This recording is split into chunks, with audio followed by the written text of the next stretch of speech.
हातकणंगले तालुक्यातील इंगळी येथे श्रीरामनवमीनिमित्त राष्ट्रवादी काँग्रेस अजित पवार गट इंगळी यांच्या वतीनं भव्य रक्तदान शिबिराचं आयोजन करण्यात आलं आहे। गुरुवारी सकाळी छत्रपती शिवाजी महाराज चौक श्री अमृत मंथन हॉल इंगळी येथे या रक्तदान शिबिराला सुरुवात झाली। हरिभक्तपरायण श्रीमंधर ऐतवडे अण्णा यांनी श्रीफळ वाढवून या शिबिराचं उद्घाटन केलं। रक्तदान हेच श्रेष्ठदान हाच मुख्य उद्देश या शिबिराचा होता। इंगळी, हुपरी, रेंदाड, पट्टणकोडोली, रुई, चंदूर आदी पंचक्रोशीतील नागरिकांनी या शिबिरात सहभागी होऊन रक्तदान केलं। हे शिबिर आयोजित करण्यासाठी राष्ट्रवादी काँग्रेस अजित पवार गटाचे इंगळी शहर प्रमुख केशव पाटील यांनी विशेष परिश्रम घेतले। रक्तदान केलेल्या व्यक्तींना प्रमाणपत्र व आकर्षक भेटवस्तू देण्यात आली।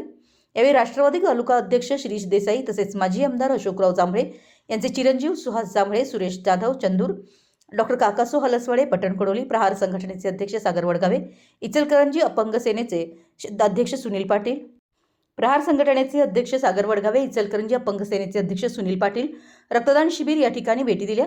राष्ट्रवादी काँग्रेस अजित पवार गटाचे इंगळी शहर प्रमुख केशव पाटील, हरिभक्तपरायण श्रीमंधर ऐतवडे अण्णा, श्रीनिवास कुंभार, शाणूर नायकवडे, मधुकर भातमारे, संताजी पाटील, विजय जाधव, सचिन कोळसे, अभिजित पाटील, सुनील पाटील, बबन पाटील, रावसाहेब पाटील काटकर, मयूर प्रभू, बाळासाहेब नायकवडी, डॉक्टर भीमराव पाटील, विशाल भातमारे, मारुती चौगुले सर यांच्यासह अनेक राष्ट्रवादी काँग्रेस अजित पवार गटाचे कार्यकर्ते उपस्थित होते। मराठी एस न्यूजसाठी पट्टणकोडोलीहून सिद्धू बोरगावे।